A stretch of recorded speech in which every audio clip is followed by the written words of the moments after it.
Hai, selamat datang.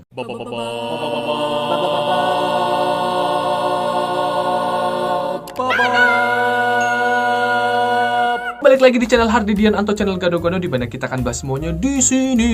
Dan di video kita kali ini, seperti yang mungkin udah follow Instagram gua udah pernah memberitahukan sebelumnya bahwa gua sedang mengerjakan film Attack on Titan yang bakal didubbing dalam bahasa Indonesia, dan kita di sini bakal bahas siapa aja sih dubbernya dan apa yang gue rasakan, atau ya sedikit unek-unek lah bagaimana nanti tentang penayangan dari Attack on Titan. Attack on Titan, siapa sih anime lover yang nggak tahu tentang Attack on Titan saat ini yang lagi booming banget karena udah memasuki sesi akhir dan hampir tamat. Pasti semuanya pada tahu. Dan dalam kesempatan kali ini Attack on Titan ternyata akan dapat adaptasi dubbingnya dan bakal tayang di platform berbayar, kalau nggak salah tuh di Ikiyi dan di Bilibili, sama seperti Kimetsu no Yaiba. Jadi kalian bisa menikmati versi dubbingannya di platform tersebut. Nice. Attack on Titan sendiri didubbing dalam bahasa Indonesia itu dikerjakannya di studio ATM, dan saat ini sudah memasuki sesi-sesi akhir di dubbingnya. Jadi semua seasonnya memang sudah dipersiapkan dengan versi dubbingan, dan mungkin nanti akan tayang ketika yang finalnya sudah selesai karena masih dalam pengerjaan. Gue sendiri ada sedikit unek-unek sih ketika mengerjakan Attack on Titan ini. Seperti yang kita tahu, Attack on Titan ini memang anime yang sangat ditunggu-tunggu dan juga ceritanya bagus, juga gambarnya juga oke, dan semuanya layak banget buat ditonton.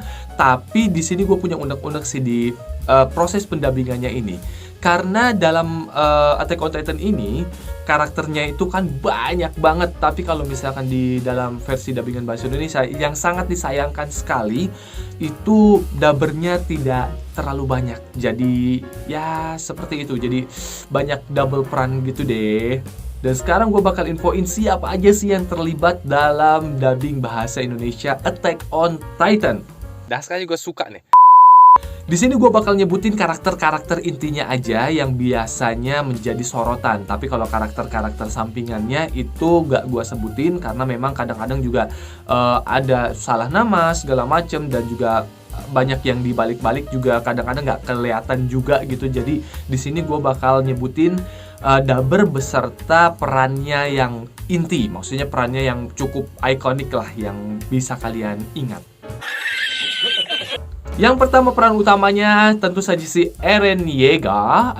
Eren Yeagernya ini diisi sama Kak Dimas. Kalau kalian nggak tahu Kak Dimas, gue pernah wawancara dia dan bisa langsung scroll aja di channel gue. Kak Dimas ini adalah salah satu dubber yang bisa dibilang newcomer tapi pernah vakum karena ternyata dia dubbing duluan daripada gue. Tapi setelah itu dia berhenti karena kerja, terus dia balik lagi ke dubbing dan sekarang dia fokus ke dubbing. Dan Kak Dimas di Attack on Titan memerankan Eren Yeager, dan tentu aja ada peran-peran yang lain yang kecil-kecilnya, cuman nggak, ya gua udah lupa lah saking banyaknya kayak gitu. Kedua ada gua sendiri. Gua di sini berperan sebagai Zeke, sebagai Hannes, sebagai Kenny, dan juga ya peran-peran yang lain yang menurut gua sudah sangat banyak sekali. Jadi yang inti-intinya seperti itu. Yang ketiga ada Adia. Adia ini juga salah satu newcomers di dunia dubbing, tapi sudah sangat melanglang buana di beberapa studio, dan juga dia ngisi VO iklan juga. Dan Adia di Attack on Titan ini ngisi sebagai Armin, Komandan Pixis, dan juga Colt. Yang ketiga ada Bang Bonar. Siapa yang nggak tahu Bang Bonar? Dubber yang sudah sangat lama banget berkecimpung di sini dan banyak memerankan karakter-karakter ganteng. Dan di sini di Attack on Titan, Bang Bonar menjadi Levi. Mantap sekali. Kita akan saksikan gimana aksinya Bang Bonar sebagai Babang Levi. Dan kemudian ada Bang Fitra, atau biasa gue panggilnya Bang Mumu. Bang Mumu ini dia berperan menjadi 3 karakter yang cukup ikonik. Dan peran itu adalah ada Kapten Erwin, ada Jan, dan juga ada Rainer. Kemudian juga ada Dayu. Dayu ini juga salah satu newcomer di dunia dubbing, dan tapi udah banyak banget karya-karyanya yang luar biasa. Dan di Attack on Titan ini dia berperan sebagai Hanji, Sasha, dan Gabi. Dan selanjutnya ada KST, dubber yang sudah melanglang buana sangat lama sekali dengan banyak sekali karyanya. Dan di Attack on Titan, KST berperan sebagai Mikasa, Ani, Ymir, dan juga Picek.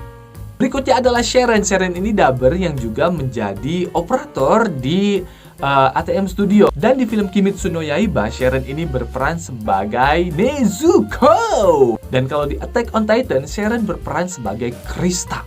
Terakhir ada Bang Yatna. Bang Yatna ini juga salah satu bisa dibilang karyawan di ATM, operator atau apa gitu di ATM, dan dia berperan sebagai Connie.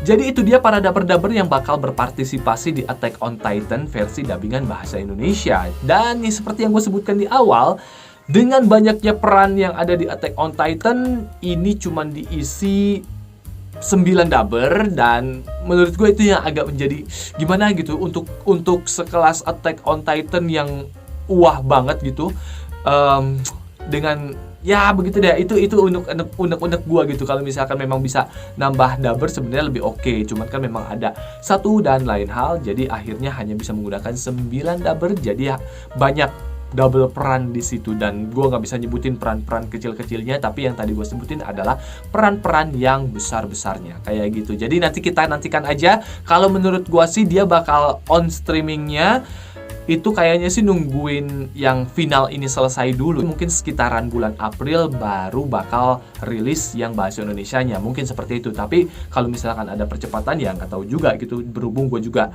nggak langganan yang buat streamingnya, jadi gue nggak bisa tahu juga.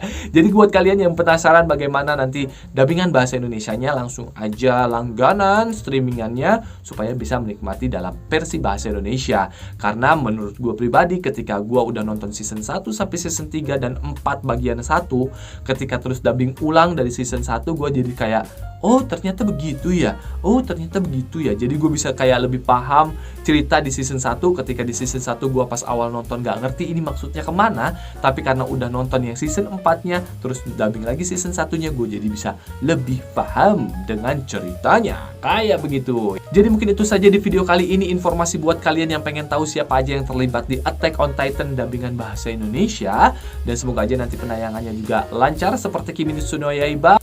Dan tentu aja kalimat-kalimatnya nggak terlalu diperhalus banget kayak buat di TV lokal. Yang bisa kalian ambil contoh seperti di Kimetsu no Yaiba, kalimatnya lebih luas dan lebih enak buat diikutin. Kayak begitu. Terima kasih banyak yang udah nonton dari awal sampai akhir. Dan jangan lupa buat kalian yang belum subscribe channel ini, subscribe aja langsung. Karena kita di sini bakal bahas semuanya. Sampai jumpa lagi di video berikutnya. Dadah!